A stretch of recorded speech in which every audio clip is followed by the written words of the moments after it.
ইমামে আজম আবু হানিফা রহমতুল্লাহ আলাইহি, যিনি রমজান মাসে খুব খেয়াল করে,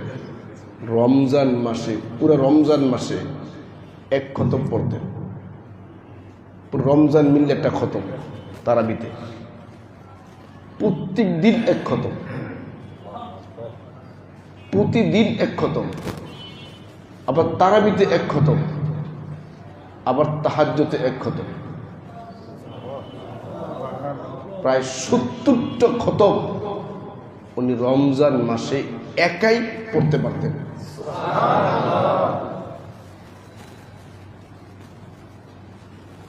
বাইতুল্লাহর ভিতরে একবার ইমামে আজম আবু হানিফা ঢোকার সুযোগ হয়েছিল।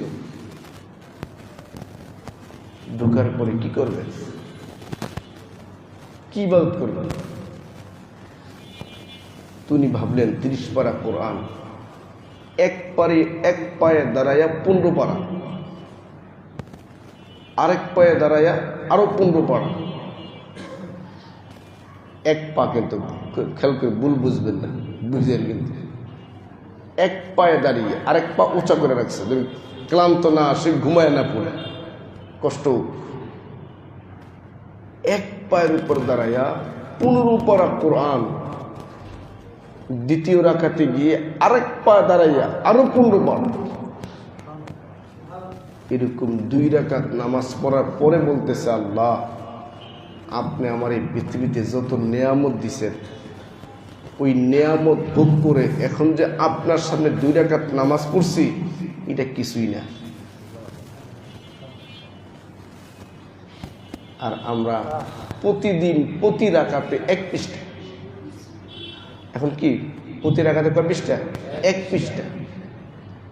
20 রাকাত তারাবি পড়তে আসে, 8 রাকাত পড়া সামি আল্লাহু লিমান হামিদা না বইলা বলে হায় আল্লাহ, হায় আল্লাহ। কি ইবাদত দিল হুজুরা বানাইছি আমাকে লাগে। দেখেন, এক পায়ে দাঁড়াইয়া 15 পারা, আরেক পায়ে দাঁড়ায় আরো 15 পারা। এই যে শারীরিক এক শক্তি, এই যে আধ্যাত্মিক রুহানি একটা শক্তি, আমার আপনার কোনোটাই নেই। আমি আপনি কোন দিক দিয়া আল্লাহ পর্যন্ত পৌঁছা অনেক কঠিন। এই জন্য আল্লাহ এই উম্মতি মুহাম্মদীকে এমন বিশেষ কিছু মৌসুম দিছেন, এই মৌসুমটা যদি কাজে লাগায়, অন্যান্য উম্মত সারা জিন্দিগি যা কামায়, এই উম্মত যদি মৌসুমিক ইবাদতগুলো কাজে লাগায়, তারপরও আল্লাহ তাআলা তাকে নাজাতের সুযোগ করতে পারবেন। এর মধ্যে রমজান মাস। আমরা সকলে জানি ইসলামের ভিত্তি কয়টা বলতে পারবেন? সবাই একটু জবান খুলে বলেন দেখি। 5টা। 1 নাম্বার কি? সবাই বলে ঈমান। এটা দেখা যায় না, এটা কলবের ব্যাপার। ইসলামের পঞ্চবেনা আমরা সহজে বলি, অর্থাৎ ইসলামের ভিত্তি বা খুঁটি 5টা। এর মধ্যে গুরুত্বপূর্ণ হলো ঈমান। 2 নম্বর নামাজ। ইসলামের পঞ্চবেনার 2 নম্বর হলো নামাজ। 3 নম্বর হলো যাকাত। 4 নম্বর হলো হজ। 5 নম্বর হলো রোজা। সিরিয়ালে হেরফেরের সমস্যা নেই। এই 5টা হলো ইসলামের ভিত্তি। আল্লাহ পাকের শুকর যে আল্লাহ আমাকে আপনাকে এই পঞ্চবেনার প্রথম ভিত্তি ঈমান নামক দৌলত আল্লাহ আমাকে আপনাকে দান করেছেন। ঈমান আনার পরে নামাজ আমরা পড়তেছি, আলহামদুলিল্লাহ, এটা পারি। এটা সবাই করতে হবে। ঈমান ধনী গরিব বুঝে আসক চাই না আসক, প্রত্যেকের ঈমান আনা জরুরি। নামাজ, ঈমান আনার পরে নামাজ প্রত্যেকের উপরে ফরজ। এমন না শ্রমিকরাই পড়বে মালিকরা পড়বে না, এমন নয়। আলেমরাই পড়বে সর্বসাধারণ পড়বে না, এমন নয়। পুরুষরাই পড়বে নারীরা পড়বে না, এমন নয়। একবারে সর্বস্তরের মানুষ ঈমানদার, তার উপর নামাজ ফরজ। ধনী গরিব সর্বস্তরের উপর কোনো ভেদাভেদ নাই এই নামাজের হুকুম নিয়ে, সবার উপরে। ইসলামের 3 নম্বর হাদিসের সিরিয়ালে 3 নম্বর যাকাত, এটা ইসলামের একটি ভিত্তি। আচ্ছা, আপনার সুস্থ মস্তিষ্কে যে আমার দিকে মনোযোগ থাকে আর কথাগুলো খেয়াল করে শুনে থাকেন, আপনারা কি বলতে পারবেন এই যাকাত নামক ইসলামের এই ভিত্তিটা কি প্রত্যেকের উপরে ফরজ? হ্যাঁ, বুঝা বলেন। যাকাত নামক যে ভিত্তিটা ইসলামের, এটা কি সবার উপরে ফরজ? সবার না। কিন্তু আল্লাহ যদি ওই ইসলামের দ্বিতীয় ভিত্তি যাকাত নামক এই ভিত্তিটা বাস্তবায়ন করার জন্য আল্লাহ আমাকে তৌফিক না দেন, তা আমি তো এই বিধানটা বাস্তবায়ন করা থেকে মাহরুম। যাকে দিবেন এটা আল্লাহর পক্ষ থেকে অনেক বড় নিয়ামত, যে আল্লাহ আমাকে অসম্পূর্ণ বানায় নাই। আল্লাহ আমাকে ঈমান নামক দৌলত দান করছেন, নামাজও পড়াচ্ছেন, আবার আল্লাহ পাক আমাকে দুনিয়ার জিন্দেগিতে ধন দৌলত দিয়ে পূর্ণ করে রব আমাকে যাকাত নামক বিধানটাও বাস্তবায়নের আল্লাহ পাক সুযোগ দিলেন। এটা অনেক বড় নিয়ামত। তারপরে হলো হজ। হজটাও বলেন, এটা উত্তর দেন, কথাগুলো ঢুকবে কলমের মধ্যে। হজ কি সবার উপরে ফরজ?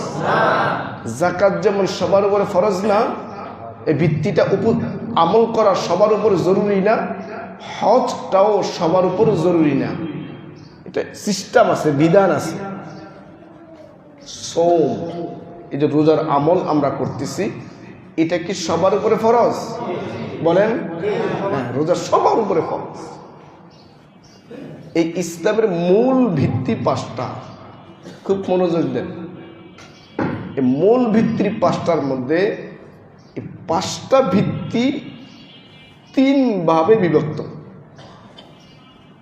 প্রথম ভাগ, ইসলামের পঞ্চবেনার কিছু ভেনা আমার আপনার শরীরের সাথে সম্পর্ক, দেহের সাথে সম্পর্ক, আত্মার সাথে সম্পর্ক, অর্থের সাথে সম্পর্ক না, থাকলেও এটা আনুষঙ্গিক।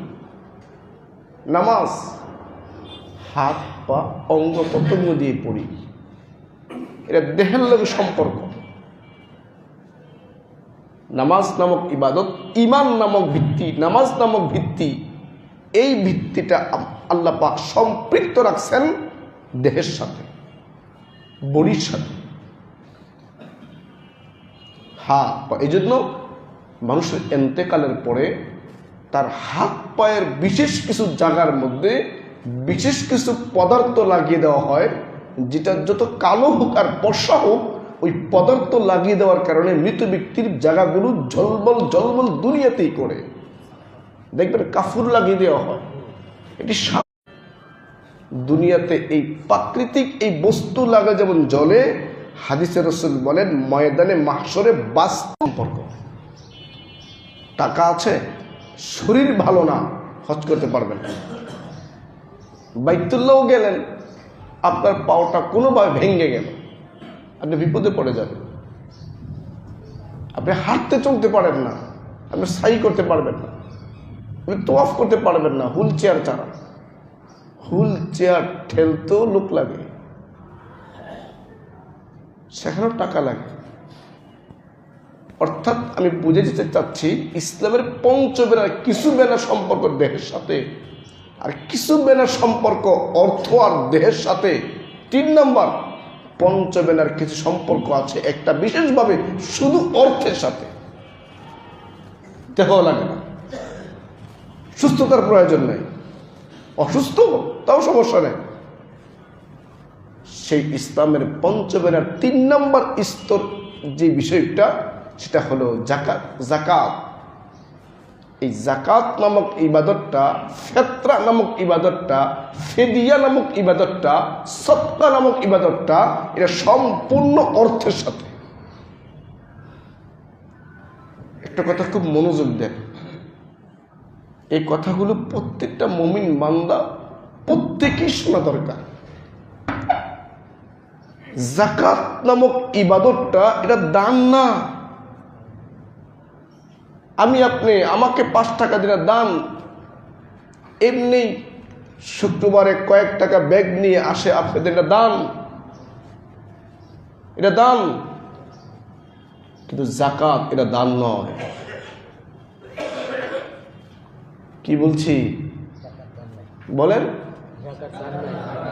হ্যাঁ, জাকাত দান না। জাকাত গরিবের একটা প্রাপ্য মিয়া, দান কিসটা আবার? এটা গরিবের হক,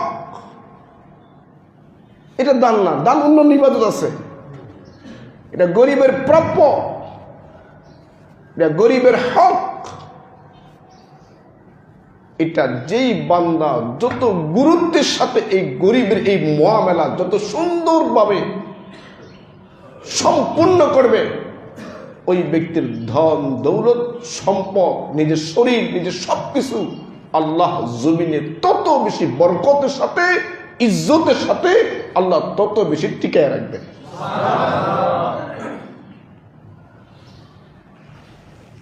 আল্লাহ। জাকাত অর্থ হলো বৃদ্ধি। বলেন কি? জাকাত অর্থ কি? বাড়ে, বাড়ে, মাল বাড়বে। জাকাত অর্থ পবিত্র। জাকাত অর্থ পবিত্র। আপনি মালের জাকাত দিয়ে দিবেন, আপনার মাল পবিত্র হলো। আচ্ছা বলেন দেখি, আমার সুন্দর পোশাক, দামি পোশাক, এই পোশাকের একটা কোনায় নাপাক লেগে গেছে, এই নাপাকটা লাগার কারণে আপনার দেহটা বা আপনি নিজে নিজে কি সুস্থতা ফিল করেন না অসুস্থ ফিল করেন? এটা না বুঝে আপনারা বলছেন, বুঝা কর নাই। এই যে নামাজ হতে আসছেন না, রাস্তায় আসবার সময় কাকে পায়খানা করে আপনার জামাটা ভরাইয়া দিছে, ময়লা বানাইয়া দিছে, বাস্তবিক দিল থেকে উত্তর দিবেন, আপনাকে তখন কেমন লাগে? আরে পুরা জামাটা ভালা, আমরা ব্যাগ কলে গেছে নাকি মি? আমার পুরা জামাটা ভালা, শুধু একটু এখানে লাগছে। খারাপ লাগার কারণটা কি? পুরা জামা তো ভালো, পুরা জামাটা ভালো হওয়ার কারণে একটা জায়গায় একটু খুদ লাগছে, আমার অস্বস্তি বাড়তেছে। কি বাস্তব না বাস্তব? পেরেশানি বাড়তেছে, কতক্ষণে ময়লাটা সরামো? যদি সুযোগ থাকে কোনো মুসল্লি ভাই, সাথে সাথে ওখান থেকে ব্যাক করে বাসায় যাবে, জামা পাল্টায় আসবে, অথচ তার পায়জামাটাও ভালো, তার শরীরটাও ভালো, তার পুরো জামাটাও ভালো, শুধু পিছনে অল্প একটু জায়গার মধ্যে একটু পায়খানা বা কবুতর বা চড়ুই বা কোনো পাখির একটা পায়খানা লাগছে, এটা নাপাক, এটা অস্বস্তি, এটা ময়লা। এই ময়লা আমার শরীর সামান্য থাকার কারণে পুরো বডি, পুরো পোশাক ঠিক থাকার পরেও আমার কাছে পেরেশান মনে হয়, কতক্ষণে বাড়ি করব, আর বের করতে পারলেই মনে হয় আমি সুস্থ। ও আমার মুসলমান ভাইরা, ও আমার মুসল্লি ভাইরা, আমার 2 লাখ 3 লাখ 4 লাখ 5 লাখ টাকার মধ্যে 1 লাখ টাকার মধ্যে মাত্র 2500 টাকা ওই কবুতর ওই পায়খানার মতো নাপাক। আমার আপনার 1 লাখ টাকার মধ্যে কবুতর বা কাকের পায়খানা আমার সুন্দর পরিচ্ছন্ন যখন পোশাকে পড়ে, আমার আপনার মনটা যেমন পেরেশান হয়ে যায়, এটা নিয়ে কেমনে নামাজ পড়ব, এটা নিয়ে কেমনে থাকবো, এটা নিয়ে মজমায় আমি কেমনে যাবো? এটা ধোয়ার জন্য পেরেশান, মোছার জন্য পেরেশান, এটা পাল্টাবার জন্য পেরেশান, কারণ নাপাক ময়লা। ঠিক আমার আপনার সম্পদের মধ্যে, আমার আপনার সম্পদের মধ্যে লাখে 2,500 টাকা, লাখে 2,500 টাকা, এটা আপনার পুরো 1 লাখের মধ্যে ওই কাকের নাপাকের মতো নাপাক। যে খাঁটি মুমিন সে পেরেশান হয়ে যায়, আমি কত করে হিসাব মতে মুআফিক মতো আমি ওই 2,500 টাকা বের করতে পারবো। ওই অত তার পুরো টাকাটাই ভালো, তার পুরো সম্পদটাই ভালো, পুরো ব্যবসাটাই ভালো, শুধু 2,500 টাকা যাকাত, এটা নাপাক। দেখেন নাপাক, আমরা যাকাত দিয়ে গর্ব করি, বাহ আমি যাকাত দিছি, নাপাক দিছি মিয়া, এটা গর্ব করার কি আছে? আপনার গায়ে নাপাক লাগছে, আপনি কি ফালায়াত গর্ব করে? এই মিয়া আমার ছেলে মুত্তা দিছে, আমি পরিষ্কার করছি, তুই গর্ব করে? তো আপনার সম্পত্তির নাপাক বাড়ি করছেন, গর্বের কি আছে এখানে? যদি আমার শরীরে বাচ্চা পেশাব করে দেয়, এটা পরিষ্কার করি, তো আমার সুস্থতা, আমার প্রশান্তি, আমার লাভ। সেম আমার আপনার সম্পদের মধ্যে লাখে 2,500 টাকা নাপাক, এই নাপাকটা বের করে দিলে গরিবের লাভ না, আমার লাভ। ঠিক সাইফাজলে গেছি, এত বোকা কি আমরা নাকি? আপনি মেম্বারে কইবেন আর আমি এত কষ্টের টাকা কামায় দিয়ালো মানুষের, ভাইও দিলেই লাভ। আসলে পৃথিবীর ইতিহাসে যারাই দিছে তারাই লাভবান হয়েছে। আচ্ছা, কেউ এর নাপাকটা ফালাইল না, এর নাপাকটা সরাইল না, তার কি অবস্থা হইব? আস্তে আস্তে বৃষ্টি হবে না, মস্তিষ্ক বিগড়ে যাবে না, আর নাহের কাছে পাক না পাক কিছু মনেই হয় না। আরেকবার বুঝাই, বন্ধুদের সাথে আড্ডা মারতে মারতে গেছেন কাচ্চি ডিলাক্সে, সেখানে গিয়ে 1 প্লেট কাচ্চি খেয়েছেন 350 টাকা। সস্তা না দামি? কয় টাকা? 350 টাকা। সেহারি খেতে উঠছেন, দিছে ভাতটমে চাপ, তখন চিন্তা করেন, আল্লাহ 350 টাকা 1 প্লেট কাচ্চি, আমি এই মাত্র 2-3 ঘন্টা হয় নাই, ভাতটম করে ফালাই দেব? এত বোকা আমি না। কি ফালাইল না? আপনার জবাব দিল থেকে উত্তর দিবেন, এই লোকটা কতক্ষণ সুস্থ থাকবে? হ্যাঁ, সুস্থ থাকবে?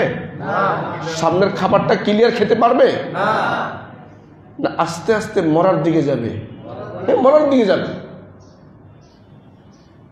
ঠিক তেমনি ভাবে সবকিছু জমাইলে লাভ হয় না, সবকিছু জমাইলে ভোগ করা যায় না। জমার পরে কিছু ময়লা বের করে দিলে দীর্ঘমেয়াদী ভোগ করা যায়। কেউ যদি ভাবে আমার 500 টাকা প্লেটের বিরিয়ানি, 350 টাকা 450 টাকা জৈতুনের বিরিয়ানি, কাবলি ফলাও, আমি এত দামি একটা প্লেট একবার খাইলাম আর আমি একবারে বাথরুমে ফালাই দেবো, এত বোকা আমি? যদি কেউ বাথরুম করে নাপাকটা বের করে দেয়, সে এরকম আরো 10 প্লেট খাইতে পারবে। ঠিক তেমনি ভাবে আমার আপনার সম্পদের মধ্যে লাখে 2,500, এটা যদি বের করে দেন, এই 2,500 টাকা আপনার আরো 1 লাখ না আরো 10 লাখ ভোগ করার ব্যবস্থা করে দিবে। আর যে মনে করেন এত পাগল আমি না, মোল্লারা কত কথাই কইব, আমার ঘুম মারি গেছে, আমার ঘাম ধরছে, আমার শ্রম গেছে, আমার বুদ্ধি গেছে, আমার কষ্টের টাকা হুজুররা কইব আর ফকিরে দিয়ে আলামু, এতিমরে দিয়ে আলামু, এটা হুজুররা খাওয়ার ধান্দা করছে। আরে ভাই, ওই 350 টাকার বিরিয়ানি যেমন খাওয়ার পরে বাথরুম করতে রাজি নয়, এই লোকটা 1 ঘন্টা ভালো থাকবে, কিন্তু 2 ঘন্টা পর ভালো থাকবে না, ব্যথা শুরু হয়ে যাবে, প্রেশান শুরু হয়ে যাবে, বাথরুম বন্ধ হয়ে গেছে গা, টেনশন শুরু হয়ে যাবে, সামনে ভালো দামি খাবারও খাইতে পারবে না। যদি বের করে দেয় না পাক, সামনে আরো 10 প্লেট দামি খাবার খাইতে পারবে। ঠিক আমার মুসলিম ভাইয়েরা, যাকাতের বিধানটা সেম এরকম, কিন্তু আমাদের বুঝতে সমস্যা,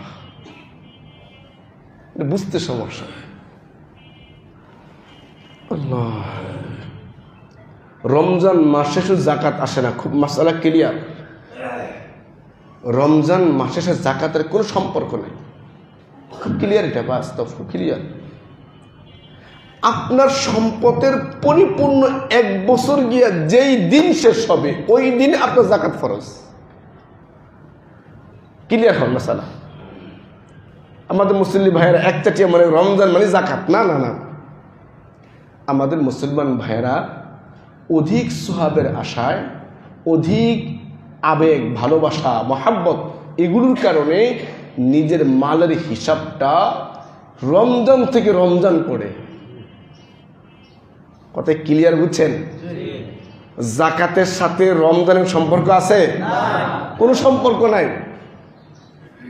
যদি কোনো ব্যক্তি আমি আপনি কেউ যদি এইবার তো রমজান ফেব্রুয়ারি কিছু সময় পাইছে, কারণ যদি জানুয়ারি আসার পরে তার বৎসর, সম্পদের বৎসর পূর্ণ হয়ে গেছে, ইসলামের শরীয়তের বিধান এই লোকটা রমজানের অপেক্ষায় মালের জাকাত দেরি করা জায়েজ নাই, ওই জানুয়ারিতেই আদায় করে দিবে। কিন্তু জানুয়ারি নেশাব শেষ হয়ে গেছে। কিন্তু আমরা এরকম করি না, আমরা মালের হিসাবটা শুরু করি রমজান দিয়া, সওয়াব বেশি হয়। জাকাত আসে 4টা মালের উপরে।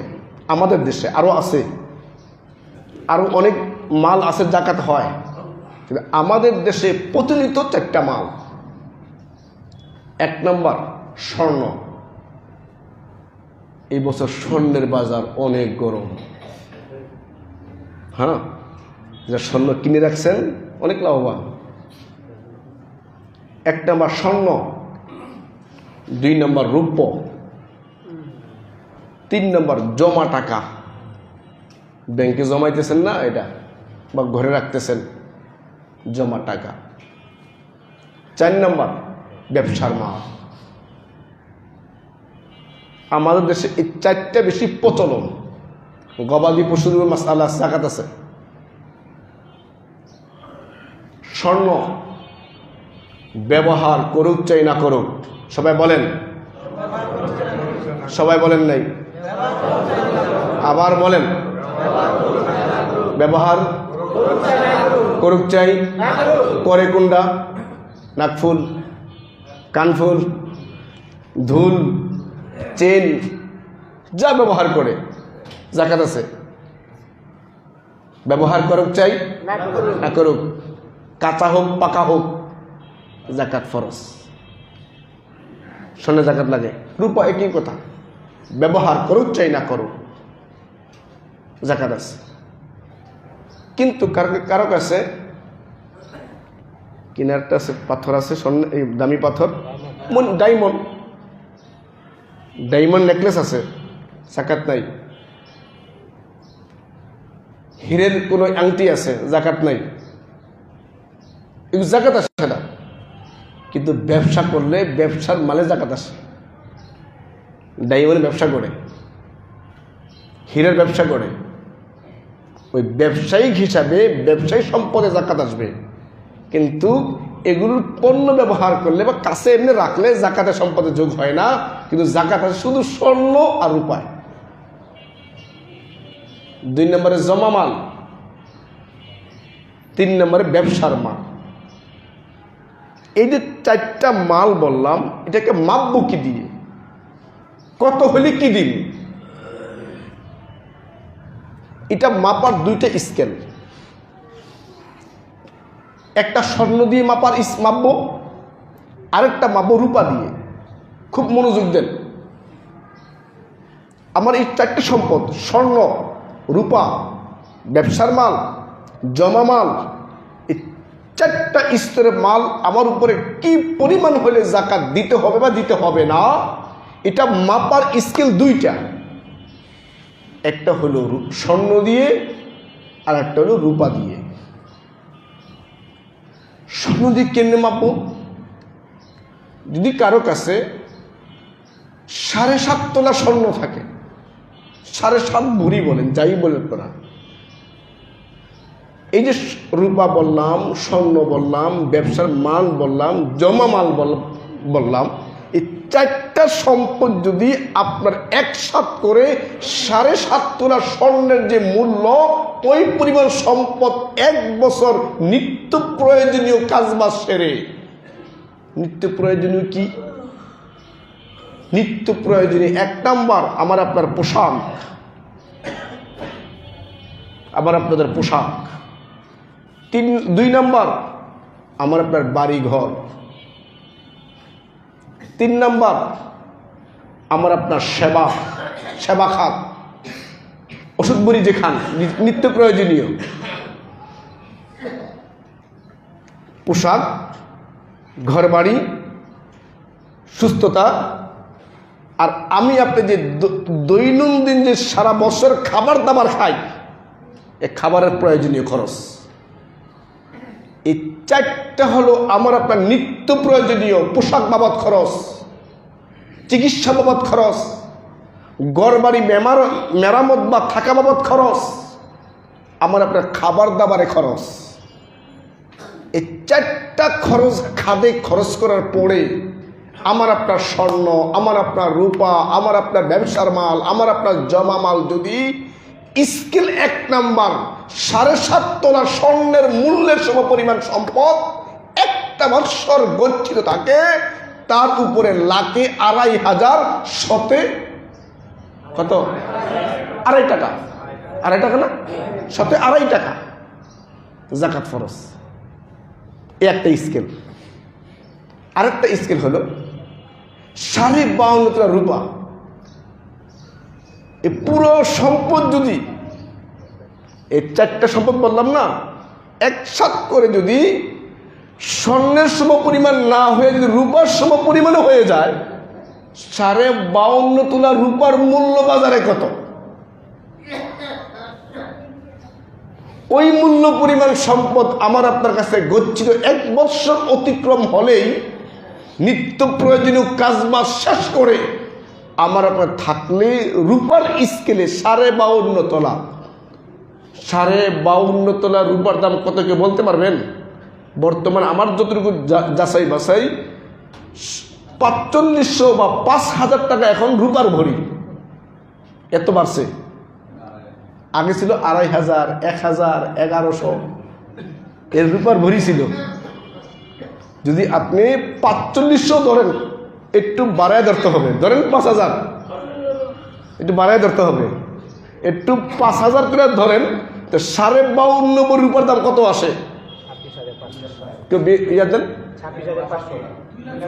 না, মিয়া কি হিসাব জানেন না? এই যে দেন দেন, এখন আমার সামনে দেন, প্রায় 2 লাখ। হ্যাঁ, দেখছেন, গত বছর মনে থাকার কথা আপনাদেরকে আমি বলছিলাম 75,000 বা 85 বা 95,000 টাকা থাকলে জাকাত খরচ হয়। এই বছর রূপার হিসাব করলে 2 লাখের, এমনকি 2,62,000 উপরে। তার উপর টাকা থাকলেই নিত্য প্রয়োজনীয় কাজ বাজ সেরে 1 বছর অতিক্রম হলে ওই ব্যক্তির উপর জাকাত ফরজ। পুরা টাকা? সবাই বলেন কত? বলেন 2 লাখ টাকা আছে, জাকাত কত আইব? তো আল্লাহ নিল কদ্দুর, রাখলো কদ্দুর আপনার কাছে, এটা বুঝে নেই। আল্লাহ তো দিলে কয় টাকা? সব কাজ বাজ খরচ বরচ কইরা কয়েক লইছে 2 লাখ। আল্লাহ জাকাত নিলে কয় লাখ? 5,000। আল্লাহ নিল কদ্দুর, আপনার কাছে জমা রাখলো কদ্দুর? হ্যাঁ, সবাই বলেন 1,95,000 টাকা আমার আপনার হাতে রয়ে গেল। এটা বান্দা দেখে না, 5,000 টাকা দিছে হুজুর, আর বুঝি ব্যবসা পান নাই। কথা বলে ঠিক না বে ঠিক? এই জন্য আল্লাহ বলে, শোন, এখন আল্লাহ বলেন ইয়াউমা ইউহমা আলাইহা ফি নারি জাহান্নাম ফাতুকওয়া বিহা জিবাহুহুম ওয়া জুনুবুহুম ওয়া যুহুরুহুম হাযা মা কানাসতুম লিআনফুসিকুম ফাযুকু মা কুনতুম তাকনিজুন। আল্লাহ তাআলা বলেন ময়দানে মাহশরে আল্লাহ তাআলা ইয়াউমা ইউহমা আলাইহা ফি নারি জাহান্নাম, এই যে আমি আপনার সম্পদ জমাইতাম, ওই সম্পদের যে যাকাত আসতো আমি আপনি বের করতাম না, আমি আপনি জমায়া জমায়া রাখতাম। ওই যাকাতের কথা বলতে গেলেই আমি আপনার চেহারা কালা হয়ে যাইত, কপালের চামড়া গুছায়া যাইত।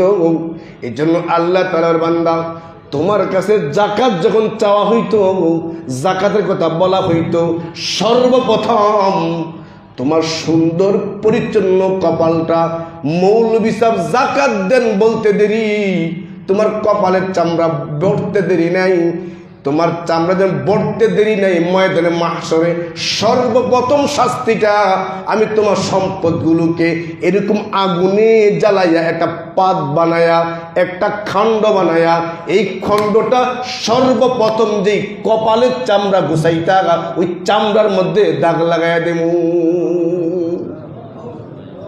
এটা আমি কইছি? এখন রানিং সরকার কইছে না ইউনুস হয়ে গেছে? এই কথাটা কার? জোরে বলেন, বলেন দেখি। যাকাত চাইলে সুন্দর চেহারা কালো হয় কি হয় না? এই জন্য আল্লাহ শাস্তি প্রথম চেহারায় দিবেন। কারণ তুই চেহারা কালো করলি কেন? তোর কাছে আমি রাখলাম ৯৫,০০০ টাকা, আর মাত্র ২৫০০ না বাড়ি করছি, ২৫০০ আমি নিয়ে আইছি, নিয়েই নেই আমি। এই ২৫০০ বার করার কারণে তোর বাকি ৯৫ গ্যারান্টি, সুস্থতা, সফলতা, বৃদ্ধি, পবিত্রতা কেউ আত্মসাৎ করতে পারবে না, এই গ্যারান্টি তো আমি তোর দিছি। এই জন্য আল্লাহ তাআলা বলেন ময়দানে মাহশরে এই কপালে দাগ দেওয়া হবে এই সম্পদ দিয়ে। আর কি ওয়াজুনুবুহুম, কত মাইকে দেখি যাকাতের কথা বললে পাশ কেটে চলে যায়। জান হুজুর আমরা কেন দেই নাকি? আমার গ্রামে আছে না যে বাস্তব হয়, কোনো সমস্যা নাই। আল্লাহ বলেন এই যাকাতের কথা বলতে গেলে আল্লাহর বহু বান্দা পাশ কেটে যায়। হুজুর আরে জান এমনি রিক করে আপনি বলে ব্যবসা করতে পারি না, কি ভাই কয়েক দেশে দিয়ে দিছি, এটা পাশ কাটা হলো। এই পাশ কাটার কারণে আল্লাহ বলেন অজুনুবহুম, যে পাশ কেটে গেলে না তোমার এই পাশের মধ্যে আমি তোমার সম্পদকে আগুনে তাপ দিয়া আমি তাপ লাগাইয়া দেব। খুব আরাম না? খুচ্ছুন কখনো গায়ে লাগে দেখছেন আপনারা? কারণ লোহার খুচ্ছু এই যে রান্না বান্না করে না, আগুনে তাপ লাগলে কি হয় শরীরে? কত কঠিন আগুনের শাস্তি, কত কঠিন যে বুঝতে কষ্ট হয়। একটু বার্ড ইউনিট হাসপাতালে ঘুরে আসেন 1 ঘন্টা, দেখে আসেন আগুনের যন্ত্রণা কাকে বলে। আগুনি পোড়া, আগুনের শাস্তির আযাব যে দুনিয়াতে কত কঠিন, দুনিয়ার সামান্য আগুন অনুধাবন করার জন্য ঘুরে আসে, কত কষ্ট। আল্লাহ বলেন পাশ কেটে গেছিল তো তোমার পাশের মধ্যে আমি তাপ লাগাই দেব। আল্লাহ জুহুর হোম, অনেকে পাশ কেটে যায়, অনেকে পিছন কেটে যায়। হুজুর পরে আসেন ব্যস্ত। আচ্ছা আপনাদের বলি, যাকাত এই দেওয়াটা সাধারণ দানের মতো না। একজন আইলে দিয়া দিলেন এমন না। শুনেন, যাকাত এই যে লাখে ২৫০০ টাকা আপনি যাকে তাকে দিয়ে দিবেন তা না। এই লাখে ২৫০০ টাকাটা কার কার পকেটে যাবে এটা আল্লাহ প্রদত্ত নির্ধারিত। দেখছেন এই টাকাটা কার কাছে যাবে এটার খাত আল্লাহ নিজে বয়ান করছেন। আপনি ফকিরকে দিয়ে দিবেন তা না, মসজিদ বক্সে দিয়ে দিবেন তা না, মাদ্রাসার ফান্ডে মাদ্রাসায় গেছেন ফান্ডে দিয়ে দিবেন তা না। শুনেন, মাদ্রাসায় যাকাত থেকে দিয়ে দিবেন না, মসজিদ দিয়ে দিবেন না, সমাজের জনকল্যাণের কাজ হয়, বড় তহবিল, কোনো একক ব্যক্তিত্ব না, সেখানে দিয়ে দিবেন না। যাকাতের খাত আল্লাহ প্রদত্ত। 8 শ্রেণীর ব্যক্তি যাকাত খেতে পারে। এই 8 শ্রেণীর কোন ব্যক্তির হাতে যাকাত না পৌঁছলে আপনি লক্ষ টাকার যাকাত দিবেন, আপনার যাকাত আদায় হবে না। আর অপাত্রে দিচ্ছেন, মানে পাত্র মধ্যে নাই। আচ্ছা বলেন দেখি, 8টা শ্রেণীর লোক আপনি খুঁজা খুঁজা যাকাত দেওয়া, এটা সহজ না কঠিন? আপনাকে হুজুর আপনি দিই না, কঠিন কিনে বুঝবো। বাস্তবতা আমি ধরাই দিচ্ছি, আপনার দেন না, তা আমি ভুল বুঝছেন না। সমাজের বাস্তবতা এমন, দেয় না। কি করে? গুলিস্তান, এখন দেখবেন, গেলে দেখবেন, গুলিস্তান দেখবেন এখানে যাকাতের কাপড় পাওয়া হয়, কাপড় বিক্রি করা হয়। মানে ইসলামপুর না, ইসলামপুর, এখানে যাকাতের কাপড় পাওয়া যায়। কি এটাকে আলাদা মেটেরিয়াল? কি এটা? এত নিম্ন কোয়ালিটির কাপড়, একবার ধুইবেন, দ্বিতীয়বার ধোয়া লাগবে না। এই হলো যাকাত। আমার আপনার জন্য এই 8 শ্রেণীর ব্যক্তিকে সমাজে বের করে করে খুঁজে খুঁজে তার কাছে গিয়ে গিয়ে এই যাকাতটা দেওয়া, আমার আপনার জন্য মালের এই যাকাত আদায় করা ফরজ। এটা যার তার যাকাত না, যাকাতে দিলে হবে না। এটা মালের, আমি বলছি এটা ইবাদত না, এটা মালিক, এটা হক। আমি টাকা পাই, আপনার সাথে লেনদেন আমার, আপনি আমার পাওনা আমার না দিয়ে আমার দুস্তরে দেন, মানে না। এটা তো ভালো বুঝেন। আপনি তো বলেন আরে লেনদেন আমার লগে, টাকা আমার, দিবেন আমার, হেরে কে চিনি আমি। আপনার পাওনা টাকা যেমন আপনার হাতে না পৌঁছতে আপনি গ্রহণ করেন না, অন্যজনের হাতে, সে আমার কেউ না। ঠিক যাকাতের হক যে যে লোকগুলো, এই হকদারের কাছে হক পৌঁছানো আমার আপনার জরুরি। আপনি সমাজে কেনে বাড়ি করবেন? এখন তো খবরের তথ্য আসে, অমুক ফকির ঢাকা শহরে বাড়ি, ফকিরের, হ্যাঁ বুঝছেন কিছু আপনার, হ্যাঁ ভিক্ষা করে, ঢাকা শহরে 5 তলা বাড়ি। হে ফকির না ফকিরি বেশ? সবাই যাকাত দেয়, রে সবাই যাকাত দেয়।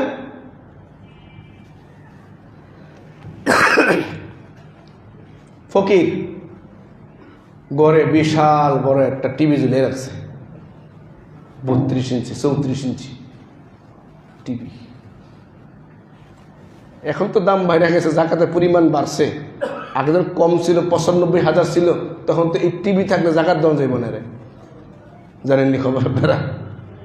সমাজে কত সমস্যা। প্রকৃত হকদার যাকাতের কে কে, এটা খোঁজা বড় কঠিন আমার আপনার জায়গা থেকে। সেই জায়গা থেকে আমি যদি বলি ভাই এই আমার স্লিপ আছে, এই আমার অমুক জায়গায় এই যাকাতের ফান্ড আছে, তাদের এই আপনার এই যাকাত নিয়ে আমি যারা হকদার প্রাপ্য, আমার দায়িত্ব নিয়ে আমি আপনার এই হকটুকু যে যে হকের দাবিদার তার কাছে পৌঁছাবো। আমি যদি আপনার দায়িত্ব পালনের জন্য আপনার পাশে দৌড়ে যাই আর তখন চেহারা কালো হয়ে যায়, এটা বোকা জমিন আর কেউ আছে? যেই যাকাতের টাকা আপনি খুঁজা খুঁজা কোন জায়গায় প্রাপ্য আপনি যাওয়া জরুরি ছিল, সেই জরুরি জায়গা থেকে ওই জায়গাতে লোক আপনার কাছে আইছে। এখন হাদি সাহেব আমাদের অমুক ফান্ডে এতগুলো লোক আছে, ওরা গরিব, দেন। আর জান হুজুর, আমি নিউ মার্কেট গেছি নাকফুল কিনতে রমজান মাসে, তাহলে কেন না? আমি কেন? আমরা হিন্দু, যাকাত দিই না। বলে আমি যাকাতে লেগে আইছি। কয় সরি হুজুর, এই পরিমাণ জ্বালায় আমরা না বইলেও পারি না। এই সমাজের অবস্থা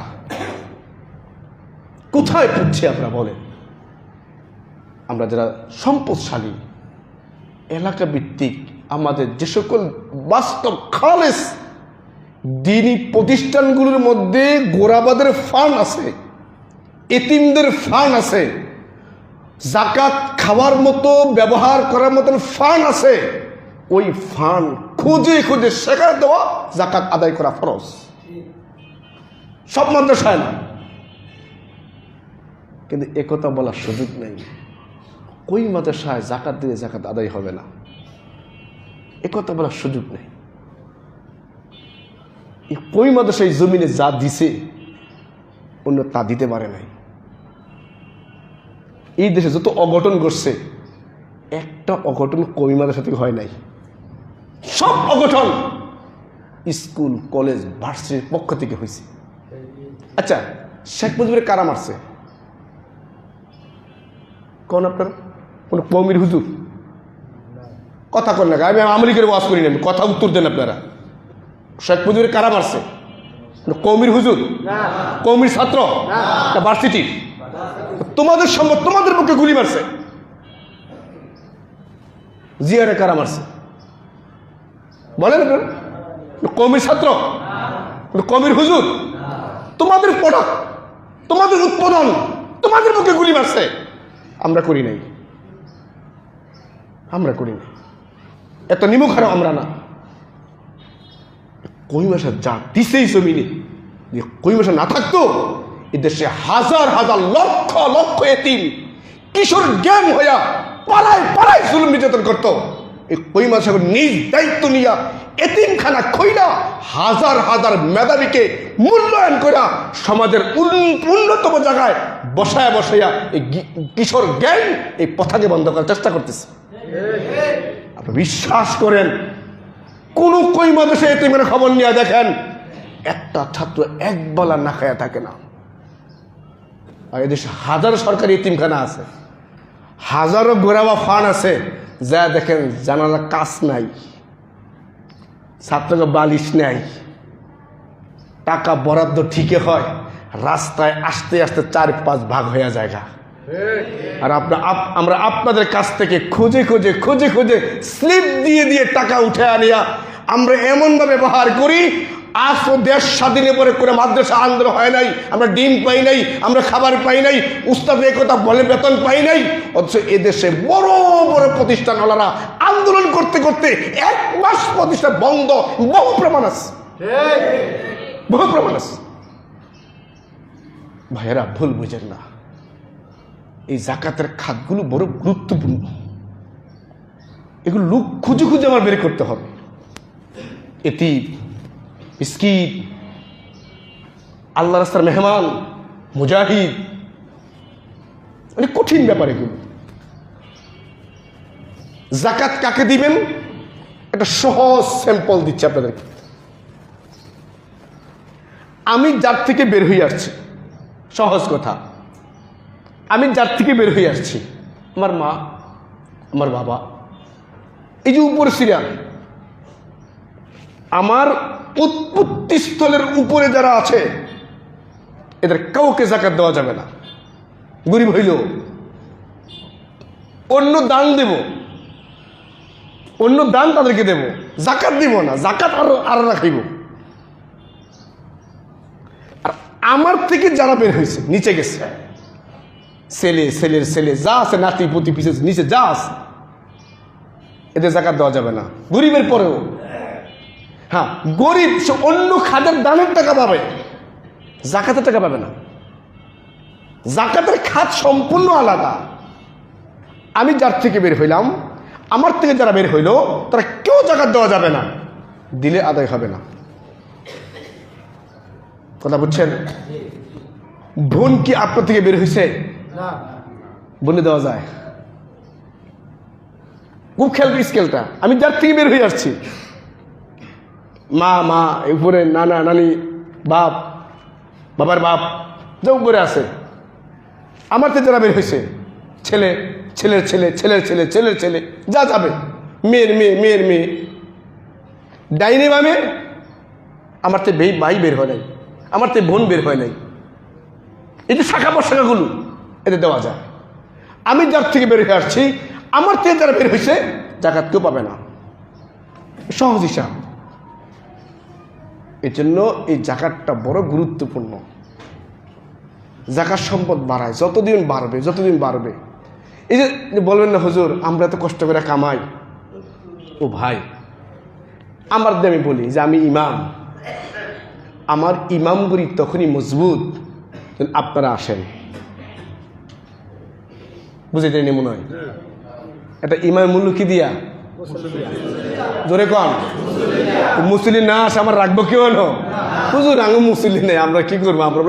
আমরা জানি হুজুর এতটাই দেখো কষ্ট হইব। এটা ইমামের মূল্য মুসল্লি দিয়া। ও আমার সম্পদশালী ভাইয়েরা, যে আমাদের সমাজে গরিব না থাকতো আমার ধনীর দাম থাকতো না। আচ্ছা আপনি জাকাত দিবেন, পুরো ধনী আপনার, পুরো গরিব আপনার কাছে আইলো না, কি করবেন? এগুলো আপনি করবেন না কি বলে আপনাকে? মানে মূল্য আছে? সমাজে গরিব না থাকতো এই মেন হলে নাপাক কে পরিষ্কার করতো? আপনার ঘরের কাপড় কে ধুইতো? আপনার ফ্লোরের এই ময়লা, এই টাইলস কে মুছতো? তার তো ব্যক্তিত্ব আছে। আল্লাহ বলেন সবার জীবিকা আমি তার তর্জ মতন ভাগ করি। সমাজে সবাই ধনী হবে না। এখানে বহু লোক আছে, তার বয়সে অনেকে চাকরি করছে, আজকে তার বাড়ি নাই। এই চরে বহু লোক এমন আছেন 20 বছর থাকতেছে, 40 থাকতেছে, ভাড়াই দিছে, তার লোকে ভাড়াটা ভাই সম্পদ যুগে বাড়ি মালিক হয়ে গেছে। সবার যে আল্লাহ কম পড়তো নাকি? সবার বাড়ি আল্লাহ কম পড়তো না। সমাজে বিশৃঙ্খল উচ্ছৃঙ্খল হইত। যদি সবাই ধনী হইতো, আপনার আজিমপুরে কবরটা কে করত? বুঝাইতে পারি না। যদি সবাই ধনী হইতো, এই হোটেলে ভাত কে বিক্রি করত? আপনার ময়লা রাস্তা জ্যাম হয়ে গেছে, ফোন কার দিতেন? হে কোথায় মিয়া, ঠেকা পড়ছে না কেন? তোমার ময়লা বুঝে করবো। অথচ ফোন না দিলে কি কয়, হাজি সাহেব আমরা এলাকায় আসছিলাম না।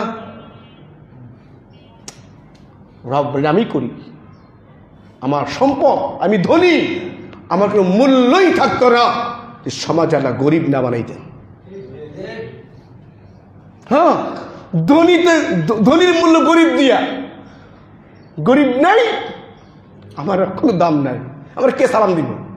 এই বুঝেন কিন্তু ও সালামটা কে দিবে? তা বুঝেন না যে তারতম্য সালাম দেন না, এটা আল্লাহ প্রদত্ত দান। এই যে ইজ্জতের মাকাম, এটা আল্লাহ প্রদত্ত দান। আপনি রাস্তায় হেঁটে যান, এত লোক আপনি তাকাবে না। এই যে ইমাম হেঁটে যাক, সবাই তার দিকে তাকাবে। এখন কইবেন হুজুর আপনি কি বাক করবেন? বাক না, এটা আল্লাহ প্রদত্ত নিয়ামত তার। আপনি হেঁটে যান, কেউ তাকায় না, কেউ দৌড়ে আসে না।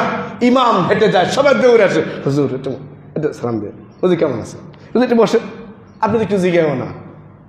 আবার আপনি আপনার জায়গা থেকে ব্যক্তিত্ব অর্জন করেন, সবাই বলে বস, স্যার, বস। এটা আল্লাহর নিয়ামত। আল্লাহ সম্পদশালীকে সম্পদ দিয়া পরীক্ষা করেন। আল্লাহ সম্পদশালীকে সম্পদ দিয়া পরীক্ষা করেন, গরিবকে সম্পদ না দিয়া পরীক্ষা করেন। এই যে সম্পদ যত জাকাত দিবেন তত বাড়বো। আচ্ছা বলেন দেখি, আমাদের চোখের উপরে ভুরু আছে কিনা? নাই। এটা কাটি না, এটা কাটি মাথার চুল, হ্যাঁ প্রত্যেক মাসে মাথা কাটি, চুল কাটি কিনা বলেন? কুদ্দুর কাটি, 1 কর 2 কর। প্রত্যেক মাসে এই মাথার চুলগুলো 1 কর করে বাড়ে। 60 বছরে কই পরিমাণ বাড়া দরকার? অনেক বাড়তো না? বাস্তব বাড়তো কিনা বলেন? চুল বাড়ে তো ভুরু বাড়ে না কেন? এটা ক্ষয় নাই, ব্যবহার নাই, তাই আমার আপনার ভুরুতে কোনো উন্নতি নেই। মাথার চুলে ব্যবহার আছে, এটা বাড়তেছে। আমার আপনার চুল প্রতিদিন প্রতি মাসে 1 করে বাড়লে আমাকে মহিলা গোসলে কি অবস্থা হইতো? হ্যাঁ, সারাইছে পাও দেখছেন কোনোদিন? ভুলে একটা খবরে একটা পাওয়া যায়, চুল মাথা শেষরায়, মাটিতে শেষরায়। অথচ আপনি প্রত্যেক মাসে 1 করে বাড়তেছে। 60 বছর চুল না কাটলে আপনার মাথার অবস্থা জঙ্গল, অথচ আপনার বোটে একটু বাড়ে না। কেন? ব্যয় নেই। কি নেই? কি নেই? ব্যয় নেই। জাকাত দিবেন, মাল বাড়বে। জাকাত দিবেন না, বুড়ির মতন স্টপ হয়ে পড়ে থাকবে। বলে হুজুর খুব বাড়ে না, তারে সব বাড়া অঙ্কে বাড়ে না, সব বাড়া অঙ্কে বাড়ে না। হ্যাঁ, আমি জাকাত না দিয়া এই 2,500 টাকা রাইখা, আপনি 1 লাখ রাইখা আপনি কাজ 10,000 বা 20,000 ইনকাম করছেন, আপনার পেটে এমন এক হঠাৎ ব্যথা, আপনি গেছে 1 লাখ। তো কামাইলেন কত, দিলেন কত? 50 লাভ হয়েছিল, আর 50 শুধু ফুজিয়ে গেছে গা। রব কয় জাকাত দাও, জাকাত দাও, আমি তোমাকে এই মালের বাড়তিটা সংখ্যায় হতে পারে, আবার তুমি 1 লাখ টাকা দিয়ে যে মাল ইনকাম করতা, মাল ব্যয় করতা, মাল কামাইতা, আমি 10 থেকে 20,000 টাকা কামাইয়া দেব। এটা লাভ। বা কত রোগী হইল না, করে বিপদেই পড়ল না, তো মাল বাড়লো না কমলো? বাড়লো। কিন্তু আমরা দেখি না। শেষ কথা, আল্লাহ নবীর কাছে এক ভাই এসে, ইয়া রাসূলুল্লাহ, আমরা 2 ভাই, আমি একা কাজ করি। খুব খেয়াল করে শুনেন, সাহাবী বলে, হুজুর আমরা 2 ভাই, আমি একা কাজ করি, আমার ভাইটা আপনার দরবারে ওয়াজ নসিহত শুনে, আপনার দরবারে পড়ে থাকে, ও আমার লগে কাজ করেন, আমি একা কাজ করি। আপনি বুঝে বলে দেন, ও যেন এত আপনার কাছে না বইসা আমার লগে কাজে হাত লাগায়। আল্লাহর পয়গম্বর বললেন, দেখো, ও কামায় না, তুমি কামাও। তুমি যে কামাইতেছো, এই কামানোর মধ্যে যে বরকত পাচ্ছ, তুমি দেখতেছো না, এই বরকতটা আসছে তোমার ভাইয়ের আমলের কারণে। দেখে যাচ্ছে না? এই জন্য আমাদের ধনী ভাইয়েরা, আমার ব্যবসায়িক ভাইয়েরা, আমার ব্যবসা লাভবান হচ্ছে, আমার ব্যবসা রানিং চলছে, আমি যা পাচ্ছি, আমি 10 জন কর্মচারী পাইলা, 20 জন কর্মচারী পাইলা, আমার কারখানা ভাড়া দিয়া, মেশিনপত্র কিনা, মাল বিক্রি কইরা আমার লাভবান হওয়াটা এমনি এমনি না, কিছু গরিবের অদৃশ্য দোয়া লেগে আছে। বুঝি না। রাসূল বললেন, তুমি তোর ভাইকে নিয়ে গেলে তোমার কামে বরকত কমে যাবে। এই জন্য ভাইও, আমরা যে সম্পদশালী, আমাদের সম্পদে বরকত আসে, কামাইয়ে বরকত আসে, সুস্থ আছি কিছু গরিবের দোয়ার কারণে। এটা দেখি না। এই জন্য আসুন, আমরা এই রমজান মাস আমার আপনার সম্পদের জাকাতকে বের করে আমি জাকাতটাকে দিয়ে দেব। যে আপনজনকে দেওয়া উত্তম, নিজের আপনজনকে দেওয়া উত্তম, কিন্তু অনেক আপনজন ভাইয়েরা খুব খেয়াল করেন, এই জাকাতটা নিয়ে উল্টাপাল্টা করে, নামাজ পড়ে না, অহেতুক কাজে লাগায়, অনেকে সুদে টাকা লাগায়, তাকে দেওয়া উত্তম, কিন্তু সে উল্টাপাল্টা খরচ করে ফেলে আমার মালের জাকাতটা, সে খারাপের দিকে যায়। কিন্তু এই জাকাত যদি আমি কোনো মাদ্রাসাগুলোতে যারা বাস্তবে জাকাতের ফান্ড আছে, সেই ফান্ডে ব্যবহার করি, এই জাকাত দেওয়ার কারণে সেই ফান্ডে ব্যবহার করে জাতির কর্ণধার যা আলেম তৈরি হবে, হাফিজ তৈরি হবে, এটা মুফতি তৈরি হবে, এটা মুহাদ্দিস তৈরি হবে। এক মুফতি, এক মুহাদ্দিস, এক হাফিজ হাজার হাজার লোককে এই দ্বীনের তালিম দিবে। এই জন্য আমি উদারত আহ্বান জানাবো যে আত্মীয়কে অবশ্যই খেয়াল রাখবো। এর পাশাপাশি আমাদের আশেপাশে অনেক মাদ্রাসা আছে, বাস্তবিক গরিবা ফান্ড আছে, এটা জেনে তার কাছে টাকা জাকাত দিবেন। আল্লাহ আমাদের সকলকে এই মাসআলাগুলো জেনে